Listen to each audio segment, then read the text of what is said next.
Hello बच्चों, आज से हम सॉल्व करना शुरू करेंगे कक्षा 12वीं के रसायन विज्ञान का अनसॉल्व प्रश्न पत्र। और इस किताब में आप देख सकते हैं 2023 से लेके 2017 तक के अनसॉल्व पेपर जो आए हुए हैं, जो पहले से की बोर्ड परीक्षाओं में आ गए हैं, उनका ये संकलन है किताब। हम पिछले वर्षों के अनसॉल्व पेपर को पहले से ही हल करा चुके हैं, तो इस वर्ष केवल हम वर्ष 2023 के पेपर को हल कराएंगे। और ये रसायन विज्ञान है, साथ में हम भौतिक विज्ञान और गणित के भी अनसॉल्व को हल कराएंगे। यहाँ पे देखिए गणित का भी है, इसके भी 2023 में आने वाले सभी पेपर को हल कराएंगे। और ये है भौतिक विज्ञान का, इसके भी सभी सेटों को हल कराएंगे जो कि वर्ष 2023 में आया हुआ है। तो आज हम शुरू करेंगे केवल रसायन विज्ञान को, और देखते हैं इसके अंदर का जो पहला सेट है वो कौन है। यहाँ पे दिया हुआ साइलेबस जो बचा हुआ है, एक साइलेबस पहले था, मतलब एक चैप्टर और पहले था, इसमें ठोस अवस्था वो कट गया है। यहाँ पे देख सकते हैं जो जो चैप्टर आपका बचा है और कितने अंक का है वो प्रश्न यहाँ पे। और उसके बाद यहाँ पे आपको कुछ प्रश्न ऐसे दिखेंगे जिस पे स्टार वगैरह के निशान भी मिलेंगे, जैसा कि आपने आगे के सेटों में देखा है, वो भी आपको मिलने वाले हैं।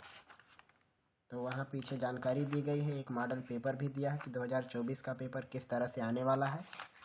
और ये रहा पहला सेट, ये पहला सेट है वर्ष 2023 के पेपर का, जिसका कोड है 347 CA। सेट 1 है 2023 के लिए। और यहाँ पे आप प्रश्नों को देख सकते हैं, पहले कुछ प्रश्न हैं जो वैकल्पिक हैं, उसके बाद 2-2 नंबर के हैं, फिर आगे के प्रश्न हैं इसमें जो कि यहाँ पे 3 नंबर का भी प्रश्न है, और फिर यहाँ पे 5 नंबर का भी प्रश्न है। और आगे कुछ प्रश्न हैं, ये भी 5 अंक के ही हैं, मतलब 1, 2, 3 और 5 इतने अंकों में ये पेपर विभाजित हो जाता है। तो अब यहाँ पे हम पहला सवाल देखते हैं जो कि लगाना है हमें। और पहला ही प्रश्न जो है ये वैकल्पिक का प्रश्न है, ये ठोस अवस्था जो चैप्टर कट गया है उसका है। फिर भी हम आपको बताते हैं इसका उत्तर। वह ठोस जो विद्युत चालक, आघात वर्ध्य और तन्य होते हैं कहलाते हैं। मतलब कोई भी ठोस जिनमें ये तीनों क्वालिटी पाई जाती है तो वो लोग होते हैं धात्विक ठोस। धात्विक ठोस की ये खासियत होती है कि वो आवाज़ भी कर सकते हैं, उनको खींचा भी जा सकता है, और वो विद्युत के चालक भी होते हैं। तो ये धात्विक ठोस के अंदर ये लक्षण पाया जाता है। अगला प्रश्न है ये विलयन का, पहले का दूसरा पार्ट। 10% द्रव्यमान प्रतिशत वाले ग्लूकोज के 200 ग्राम विलयन में ग्लूकोज की मात्रा कितनी होगी। पहले का दूसरा, इसमें दिया हुआ है द्रव्यमान की प्रतिशत वैल्यू है 10%, और पूरा विलयन है 200 ग्राम का। यहाँ जी का मतलब ग्राम है इसमें।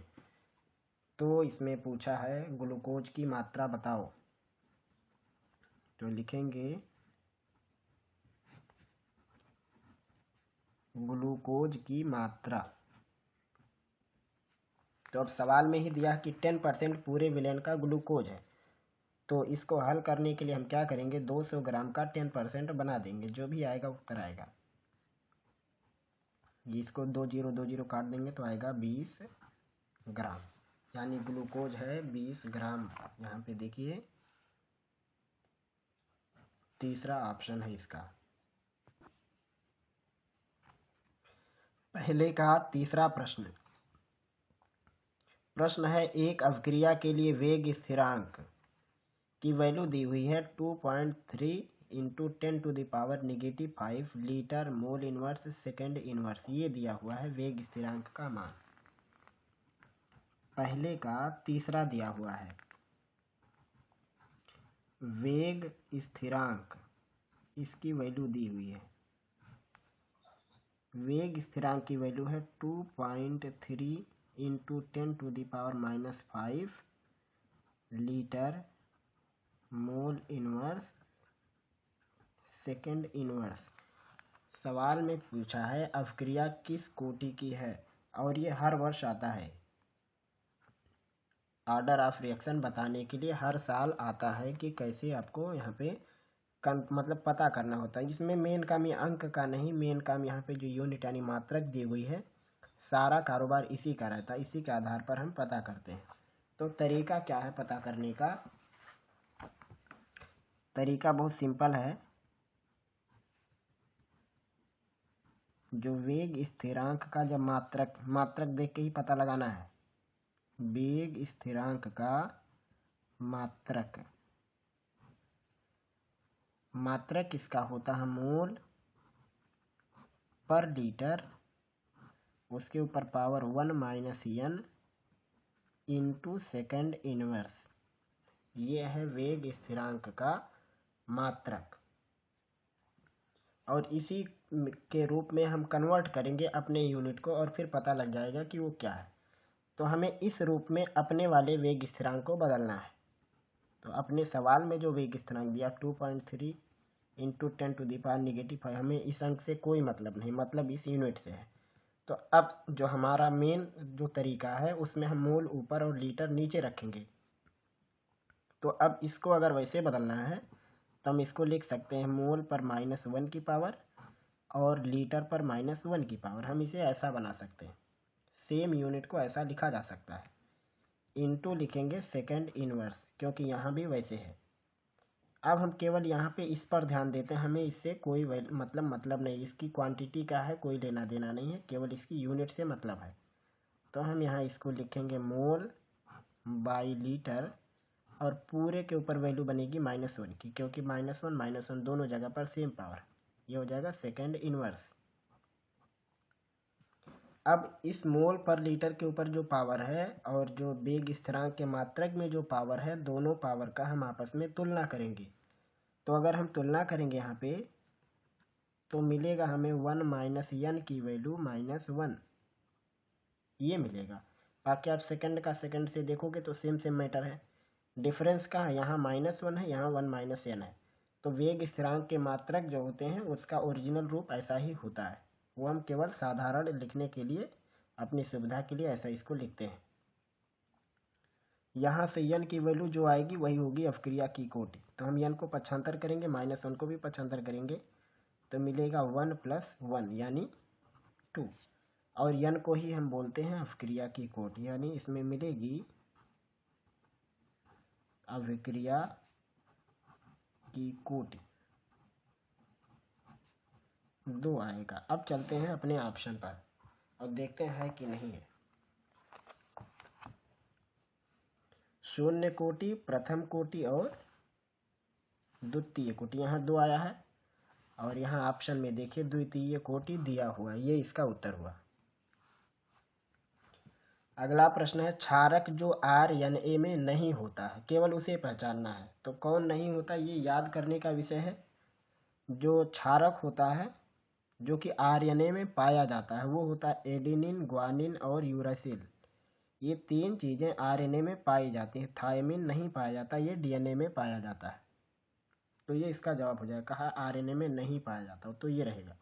RNA में पाया जाता है तो पहला, दूसरा और चौथा ये जो है ये RNA में पाए जाते हैं। अगला है कैनिजारो अवक्रिया प्रदर्शित करता है।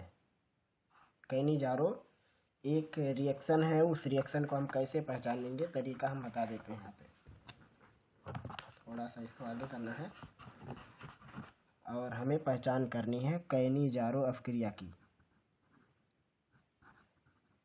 कैनिजारो अवक्रिया ये देखना है, साथों साथ में आपका रिवाइज भी हो जाएगा। हम चाहते तो आपको केवल निशान मार के बता सकते थे कि कौन किसका सही है। तो यहाँ पे आप साथ में रिवाइज भी कर सकते हैं कि कैनिजारो अवक्रिया कहाँ होती है। तो इसका पहचानने का तरीका है कि कैनिजारो अवक्रिया कौन लोग देते हैं, ये देते हैं एल्डिहाइड। कैनिजारो अवक्रिया एल्डिहाइड के द्वारा की जाती है। अब एल्डिहाइड बहुत प्रकार के होते हैं, एलिफैटिक भी होता है और एरोमेटिक भी होता है।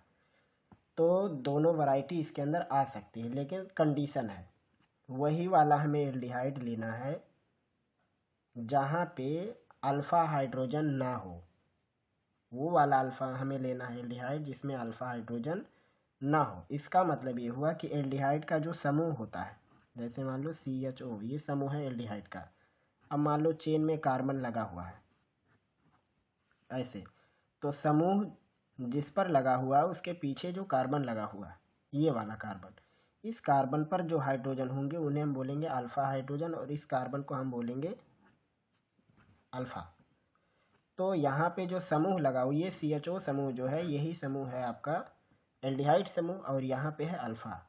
तो यहाँ पे हाइड्रोजन नहीं होना चाहिए। तो यहाँ पे अगर ये मान लो ओपन में है तो यहाँ पे हाइड्रोजन हो सकता है। अगर मान लो यहाँ हमने CH3 लिख दिया, यहाँ भी CH3 लिख दिया, यहाँ कुछ और लिख दिया जिससे यहाँ पे हाइड्रोजन नहीं है, तो ये कैनिजारो रिएक्शन देगा।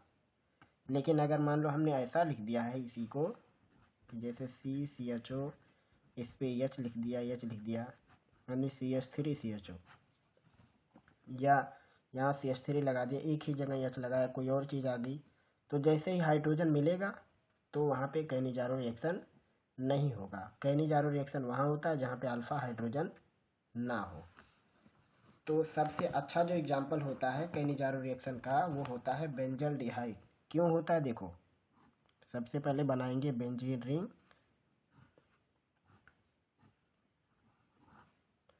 और इसके ऊपर कनेक्ट करते हैं CHO को। अब इस पे कनेक्ट हो गया तो देखो इसके पीछे यहाँ पे कार्बन रहता है, जो यहाँ पे बने हुए हैं कोने कोने, ये सब कार्बन के स्थान है, यहाँ पे कार्बन होता है।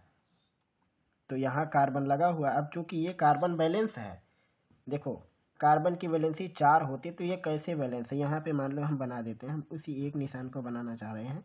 CHO यहाँ पे लगा है कार्बन, एक लाइन इधर गया, एक लाइन इधर गया, तो इसमें जो होता है बेंजीन में एक लाइन पे डबल बॉन्ड होता है और एक पे सिंगल होता है। अगर मान लो ये डबल है ये सिंगल है, तो कार्बन की कुल 4 बैलेंस, 1 2 3 4, ये सिंगल हो कि ये डबल हो जाए तो ये भी 4, मतलब यहाँ पे कोई अतिरिक्त हमें हाइड्रोजन जोड़ने की जगह नहीं है। यानी जो बेंजल्डिहाइड है वो सबसे अच्छा उदाहरण है कैनिजारो अवक्रिया देने वाले कंपाउंड का। तो अब इसका सूत्र क्या बनेगा, अगर आप लिखना चाहो तो 1 2 3 4 5 6, 6 कार्बन है, हाइड्रोजन कितने हुए 1 2, क्योंकि हाइड्रोजन यहीं पे जुड़ेंगे, C6H5 CHO, ये है बेंजल्डिहाइड, यही वाला कैनिजारो अवक्रिया देगा। अब देखते हैं अपने ऑप्शन में है या नहीं।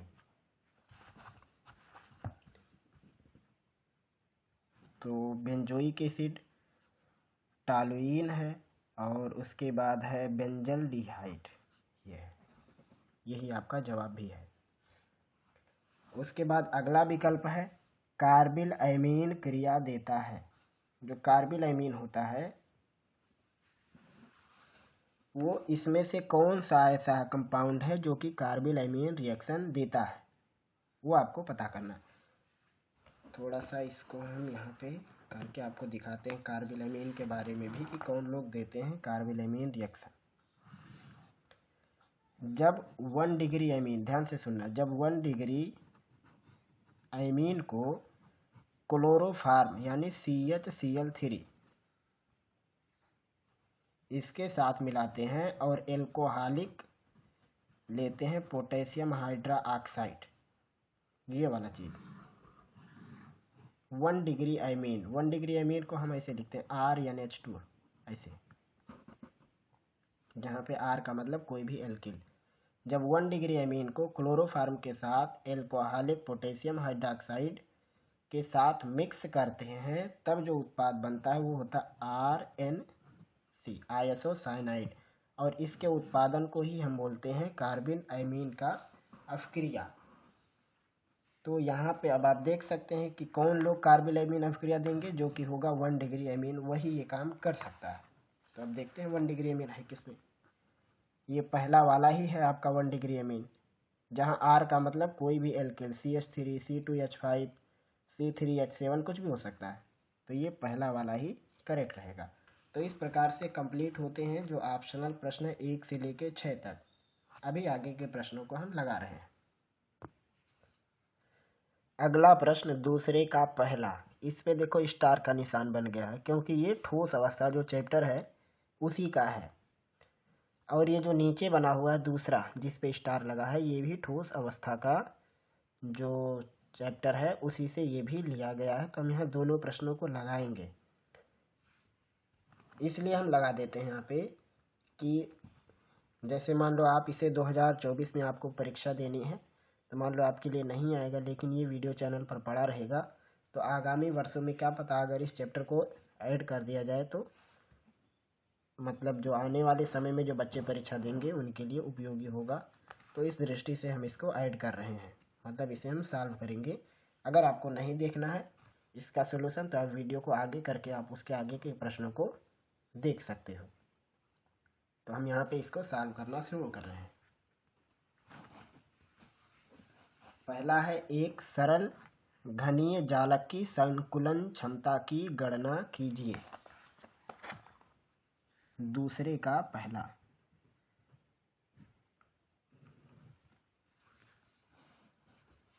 हमें इसमें संकुलन क्षमता निकालनी है।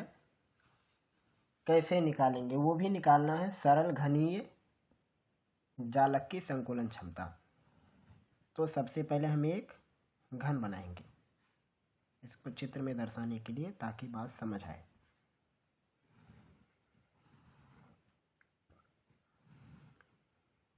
मेरा गला खराब है आज, इसलिए आप लोग थोड़ा अपने हिसाब से देखिएगा।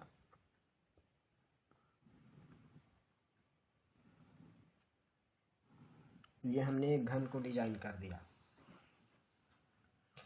अब इसमें निकालना है संकुलन क्षमता, मतलब कितनी भाग ये लोग घेर चुके हैं, कितनी भाग इन लोगों ने घेरा। अब कौन लोग, जो यहाँ पे कोष्ठिकाएं होती हैं वो लोग। कोष्ठिका ये तो है ही है, इसके सिरों पर होते हैं परमाणु। यहाँ पर जो दिख रहा है आपको 4 5 6 7 8, ये जो 8 से कोना दिख रहा है इन 8 कोनों पर होते हैं परमाणु।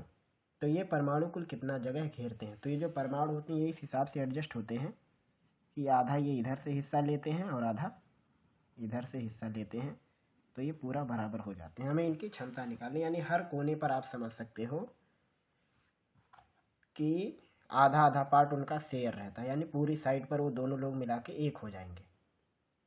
तो कुल कितने परमाणु होंगे अगर आप टोटल कैलकुलेट करो तो एक एक कोने पे चौथाई चौथाई ही लोग उसमें पड़ेंगे, उससे ज़्यादा मेरे ख्याल से नहीं आएगा।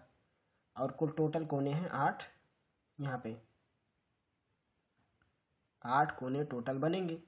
और एक कोने पर कैसे शेप में सेट होगा पहले वो देख लो। जैसे हम यहाँ पे समझाते हैं आपको, ये बात है। जैसे मान लो ये है एकक घनीय कोष्ठिका का ऊपरी सिरा, ये इतने चौड़े वाले भाग को एक समझो। अब इस कोने पर एक गोला है और उसको इस हिसाब से काट दोगे तो सबसे पहले तो ऐसे जब आधा कट होगा तो आधा निकल गया, अब आधा बचा यानी 1/2 बचा। और उसके बाद जब इधर से इस साइड से निकाल देंगे आप इस साइड से, तो कितना निकलेगा 1/2 का 1/2 निकल जाएगा। पहले तो यहाँ पे मान लो पूरा गोला है, इसे आपने कट किया तो यहाँ पे बचा 1/2। और फिर जब यहाँ से कट कर देंगे आप इस साइड से जो कि आगे सामने से बच गया था, तो वहाँ से जब आप कट करेंगे तो वो 1/2 का 1/2 निकलेगा। उसके बाद भी ऊपर से गोला बचेगा, फिर यहाँ से कट करना है, यानी यहाँ पे बचेगा केवल 1/8 पार्ट। पहले तो आधा बचेगा, फिर इस साइड से काटेंगे तो आधे का आधा यानी 1/4 बचेगा, फिर इधर से कट करेंगे तो 1/8। और टोटल 8 कोने हैं तो सब पे 1/8 भाग उसका सही सलामत रहेगा, यानी कुल 8 कोनों को मिला के टोटल एक परमाणु बनेंगे। तो यहाँ पे लिखेंगे एकक कोष्ठिका में परमाणुओं की संख्या कितनी होगी 8 गुणे 1/8। टोटल 8 कोने हैं और एक एक में 1/8 भाग की शेयरिंग है, यानी कुल मिला के एक परमाणु के बराबर है मान। ये इतने हो गए। तो हमें इनका आयतन निकालना है। अब आयतन कैसे निकालेंगे? हम सबसे पहले घन की कोई साइड मान लेते हैं। जैसे मान लेते हैं कि घन की भुजा या घनीय कोष्ठिका की भुजा भी मान सकते हैं। मान लिया हमने ए मात्रक, कोई भी सेंटीमीटर, मीटर, कुछ भी हमने यूनिट मान लिया। वैसे तो पीको में होता है, सबसे छोटी यूनिट होती है लेंथ के हिसाब से, लेकिन और भी छोटी यूनिट है, लेकिन पीको के आसपास की कैटेगरी इसकी होती है। तो हमने ए मात्रक मान लिया, यहाँ पे इसकी भुजा। तो परमाणु की जो त्रिज्या बनेगी, परमाणु की त्रिज्या क्या बनेगी? अब देखो, इधर आर हो जाएगा, इधर आर हो जाएगा मान लो, तो 2r मिला के ए बनेगा। तो एक आर मिला के क्या बनेगा? a/2, यानी जो इसकी त्रिज्या है वो क्या है? भुजा की आधी। अब यहाँ पे निकालेंगे संकुलन क्षमता। संकुलन क्षमता निकालने का तरीका क्या है? हम निकालेंगे परमाणु का आयतन, परमाणु का आयतन, और डिवाइड करेंगे कोष्ठिका के आयतन से।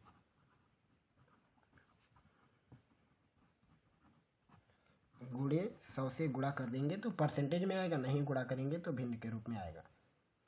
अब परमाणु का आयतन कैसे निकालेंगे? अब चूंकि परमाणु को हमने गोल माना है, गेंद जैसा, तो गेंद का आयतन होता है 4/3 पाई आर क्यूब। यहाँ आर का मतलब है a/2, इसका क्यूब। और कोष्ठिका का आयतन, कोष्ठिका इसकी साइड हमने ए मानी, और यह है घन, घन का आयतन होता है भुजा का क्यूब, यानी ए का क्यूब इंटू 100।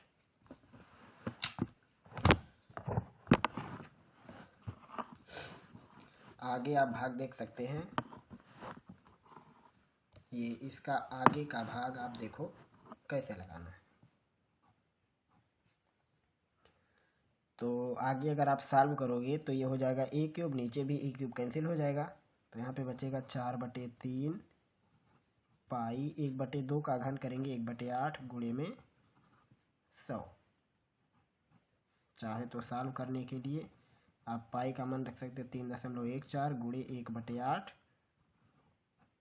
और गुणा करना है 100 से। देखते हैं कि क्या है। यहाँ पहले 4 से गुणा कर लेते हैं। 4 से 4 का 4 में 16, 4 का गुणा 1 में करेंगे 4 1 5, 4 3 12, 1256 बटे में 3 और 1/8 गुणे 100। तो इस 100 से इधर के 2 अंक से दशमलव हटा दिया, यानी यहाँ पे हम बचा लेते हैं केवल 1/8। अब 8 से डिवाइड इसको करने की कोशिश करो, तो 8 करने 8 बचेगा, यहाँ पे 4, 45 हो जाएगा। 8 पंचे 40, 5 बचेगा, 8 सत्ते 56 बटे में 3, 3 बचे 15, खत्म, 3 दूनी 6, 1 बचेगा, 3 3, यानी लगभग 52% के आसपास बनेगी इसकी संकुलन क्षमता। इस हिसाब से अगर आप 22/7 रखते हो तो कुछ और भी आ सकता है, ऐसी बात नहीं, लेकिन इसी के रेंज में आएगा। तो ये हो जाएगा जो आपका पहला प्रश्न है, एक सरल घनीय जालक की संकुलन क्षमता की गणना करो। तो लगभग 52% के आसपास में उसकी क्षमता बनेगी। आप इसे लगा सकते हैं। हम सवाल थोड़ा ऊपर से दिखाते हैं आपको, ये यहाँ से। अगला प्रश्न है दूसरे का दूसरा खंड। एक तत्व की कोष्ठिका की संरचना अंतः केंद्रित है, यानी BCC पहले से लिख दिया है। तो BCC वही लोग होते हैं जिसमें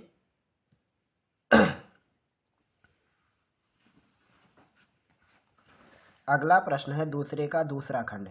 एक तत्व की कोष्ठिका की संरचना अंतः केंद्रित है। कोष्ठिका के कोर की लंबाई 200 पिकोमीटर है।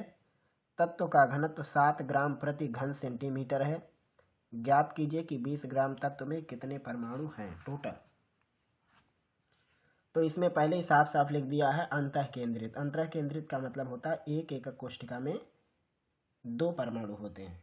तो सबसे पहले हम इसमें निकालेंगे कि कुल कितनी एकक कोष्ठिकाएं आएंगी, और जो आएंगी उसका डबल कर देंगे, आपका उत्तर आ जाएगा।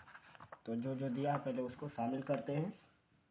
दूसरे का दूसरा प्रश्न,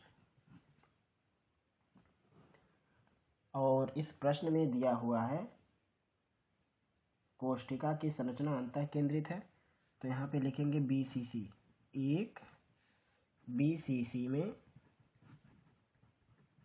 परमाणु 2 होते हैं, ये हमें ध्यान रखना है। अब साथ में दिया है कोष्ठिका की कोर की लंबाई, कोष्ठिका की कोर की लंबाई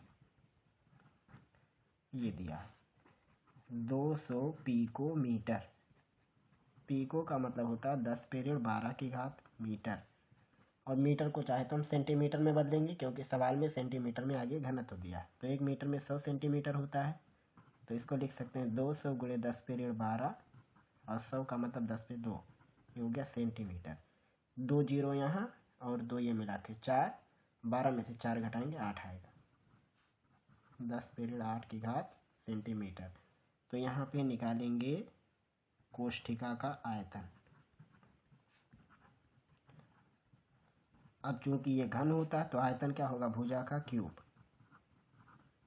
इसका कर देंगे क्यूब, तो आएगा 2 का घन 8 और 8 के ऊपर 3 की पावर यानी 24, ऋण 24 सेंटीमीटर क्यूब, यानी इतना घन सेंटीमीटर हो जाएगा कोष्ठिका का आयतन।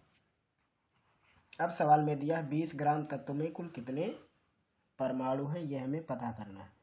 तो हमें सबसे पहले ये पता करना होगा कि 20 ग्राम परमाणु में कितनी कोष्ठिकाएं हैं, और एक कोष्ठिका में 2 परमाणु होते हैं, तो हमें ये निकालना है। तो सबसे पहले यहाँ पे लिखेंगे कि 20 ग्राम परमाणु का आयतन कितना बनेगा, क्योंकि टोटल एक कोष्ठिका के पास इतनी आयतन है, मतलब एक कोष्ठिका इतना आयतन घेर रही है। तो अगर हमें टोटल आयतन मिल जाएगा, उसमें 1 से डिवाइड करेंगे, 1 वाले से, तो हमें टोटल परमाणु की संख्या आएगी, यानी टोटल कोष्ठिकाओं की संख्या आएगी। 20 ग्राम परमाणु का आयतन। अब आयतन बराबर क्या होता है, द्रव्यमान बटे में घनत्व। अब द्रव्यमान दिया है 20 ग्राम और घनत्व दिया था इसमें 7 ग्राम प्रति घन सेंटीमीटर, तो 7 से भाग कर दिए, इतना हो गया घन सेंटीमीटर। 20 ग्राम परमाणु इतना आयतन घेरेंगे। तो अब इसमें एकक कोष्ठिकाएं कुल कितनी बनेगी लिखेंगे, इसलिए 20 ग्राम परमाणु में एकक, 20 ग्राम परमाणु 20 ग्राम तत्व, अभी तो गड़बड़ हो जाता। 20 ग्राम तत्व में एकक कोष्ठिका कैसे निकालेंगे, एकक कोष्ठिका हम निकालेंगे, लिखेंगे 20 ग्राम परमाणु का आयतन जो बना 20/7, इसके आयतन में एकक कोष्ठिका के आयतन से डिवाइड करेंगे, यानी इससे। तो डिवाइड करेंगे 7 नीचे आ जाएगा, तो हो जाएगा 20/7 गुणे 8 और ऋण 24। लिखेंगे 20 ग्राम तत्व में परमाणु 2 गुणे कुल कोष्ठिकाओं की संख्या, कुल कोष्ठिकाएं कितनी है 20/7 गुणे 8 गुणे 10 पे पावर 24।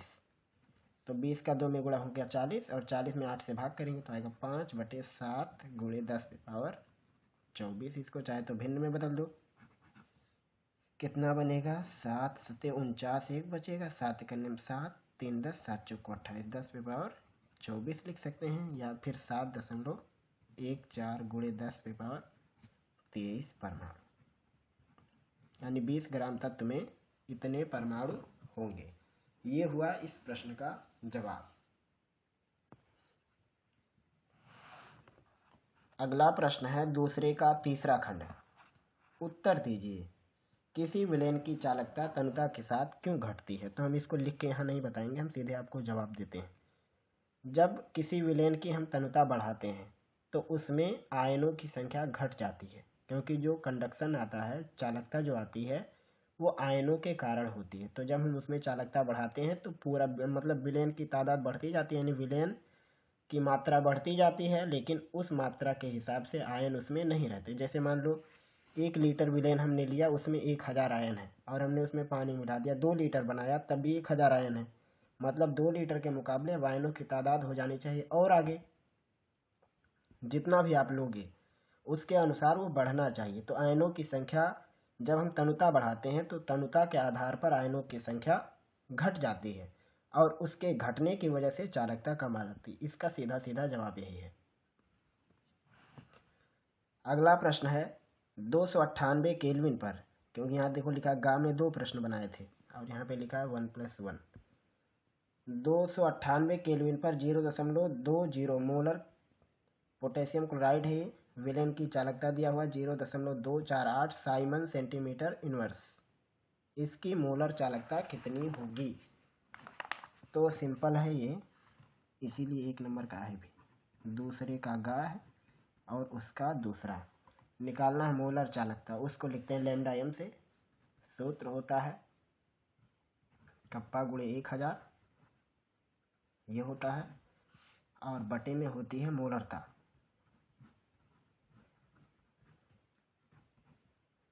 तो यहाँ पे दिया हुआ है कप्पा की वैल्यू दी हुई है सवाल में, यही है जो चालकता होती है, यही 0.248 ये दिया हुआ है साइमन सेंटीमीटर इनवर्स बटे मोलरता।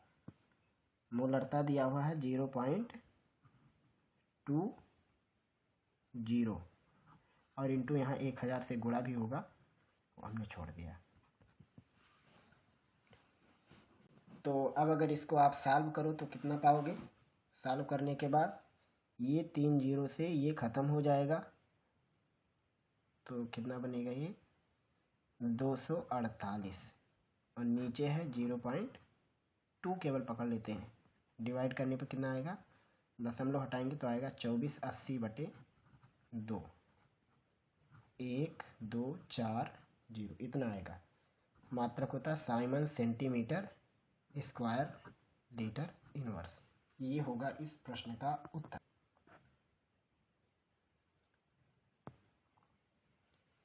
अगला प्रश्न देखिए, दूसरे का चौथा खंड। प्रथम कोटि की अपक्रिया है, N2O5 गैस दिया है, इससे बना है 2NO2 ये भी गैस, और हाफ O2 ये पूरा रिएक्शन दिया हुआ है। आपको रिएक्शन से कोई लेना देना नहीं है।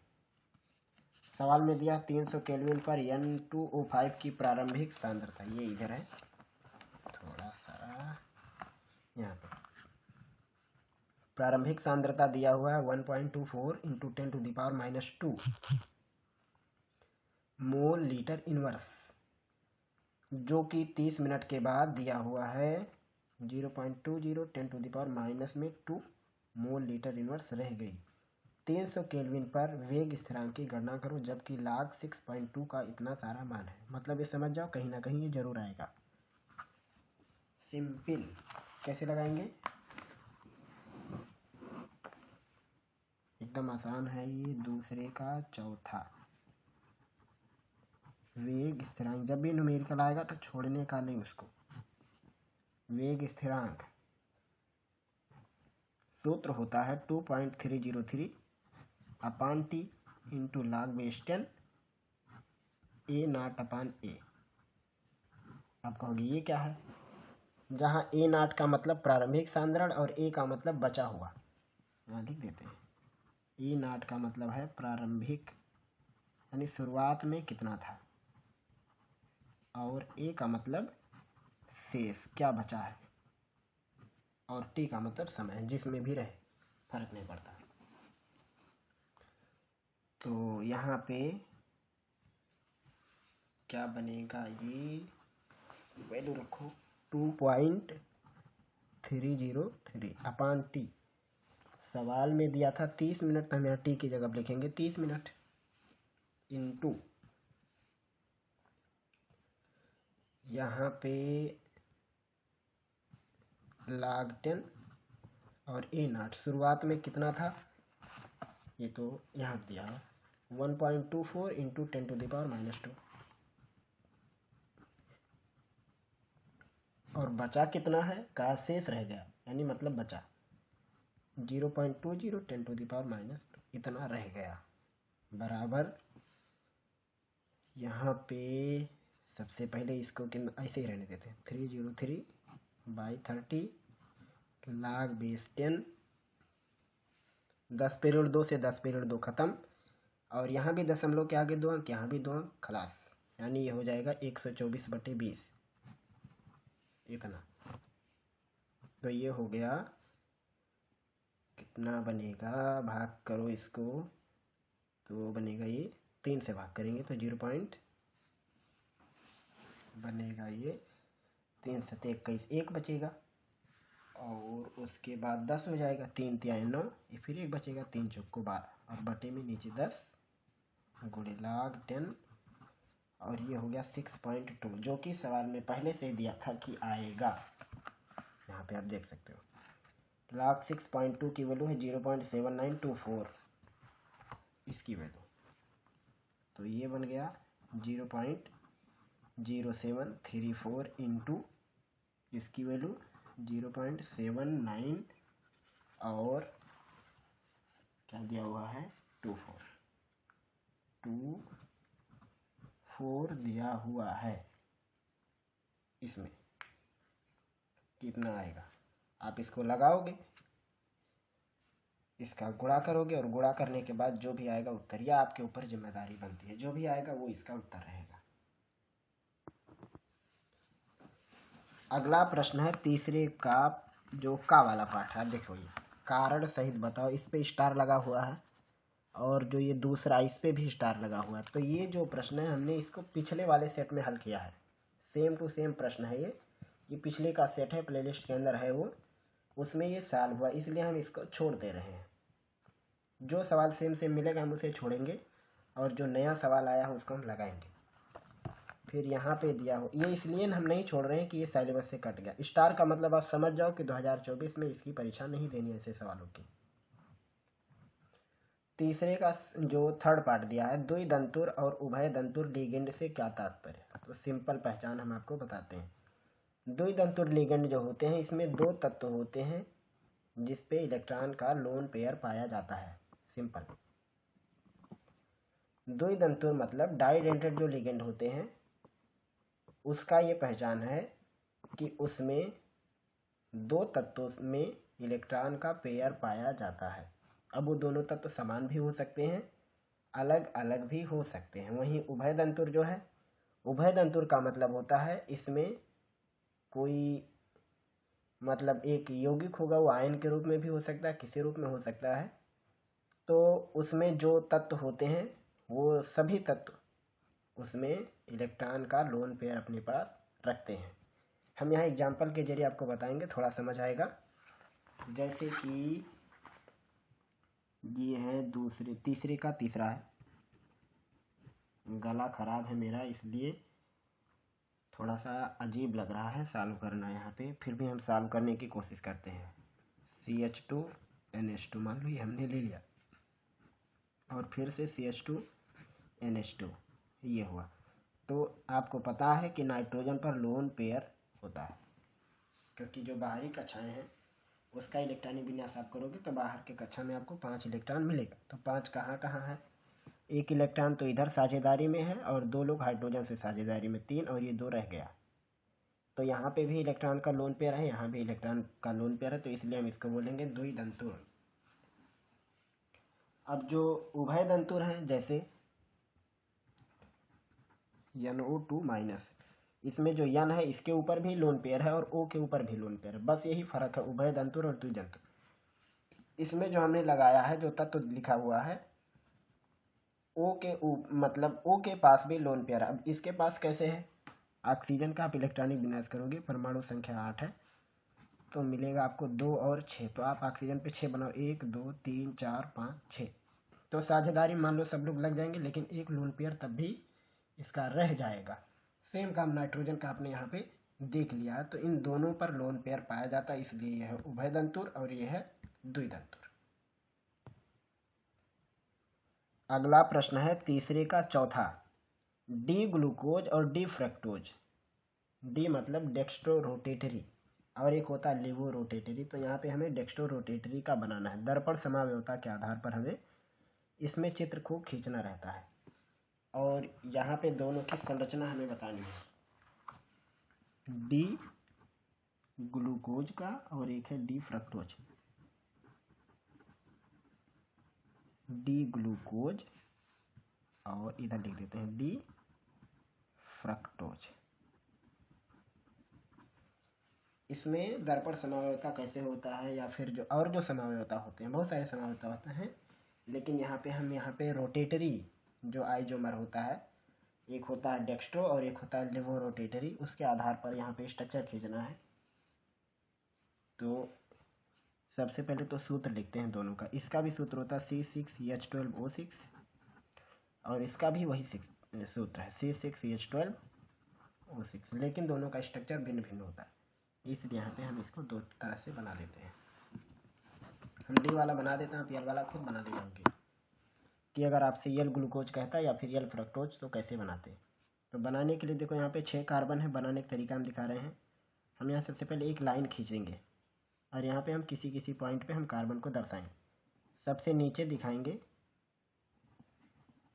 CH2OH को, यहाँ पे मतलब यहाँ पे है CH2OH, और सबसे टॉप पर यहाँ पे हम दिखाएंगे CHO को, या फिर ऐसे कह सकते हैं CHO चाहे तो लिख दो, या फिर हम बना देते हैं हम एक तरफ O और एक तरफ H। तो यहाँ पे कुल कितने कार्बन हमने बना दिया, एक कार्बन यहाँ बनाया, एक कार्बन यहाँ बनाया, अब बचे 4 लोग, एक यहाँ लग खत्म, एक यहाँ खत्म, ये हो गए अब 4 लोग। तो हम यहाँ 4 को बनाएंगे, एक डंडा खींच दिया, एक कार्बन, दूसरा डंडा यहाँ भी कार्बन, तीसरा डंडा यहाँ भी कार्बन, और ये चौथा डंडा, मतलब इन सभी जगहों पर कार्बन है, आप ये समझ जाना।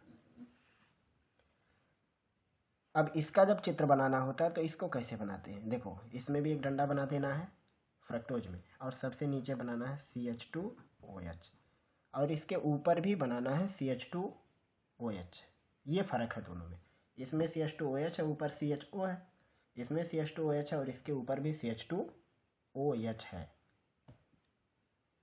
तो कैसे बनाएंगे इसको, यहाँ पे बनाने का तरीका हम बता रहे हैं आपको। तो इसके ऊपर भी बनाना है आपको CH2OH, यहाँ भी बना दिया। अब उसके बाद यहाँ पे नीचे से शुरू करेंगे OH, यहाँ भी 2 बार रहेगा OH, फिर यहाँ रहेगा H, और फिर रहेगा OH। तो जिस साइड OH है उसके ठीक विपरीत में H लिखना है, और H के विपरीत में OH लिखना है। ये अब यहाँ पे आप काउंट करके देख लेना कि इतने लोग हुए कि नहीं। 6 कार्बन, 1 2 3 4 5 6 कार्बन हो गया। हाइड्रोजन 12 होने चाहिए, 1 2 3 4 5 6 7 8 9 2 11 1 12, ये पूरा। ऑक्सीजन 6 होना चाहिए, 1 2 3 4 5 और 6, मतलब ये सही है। अब इधर आते हैं इसको बनाने के लिए। तो अब इसमें हमें 6 कार्बन बनाने थे, तो हमने 2 तो पहले से बना दिया, अब बचे 4 लोग, उन चारों को बनाओ।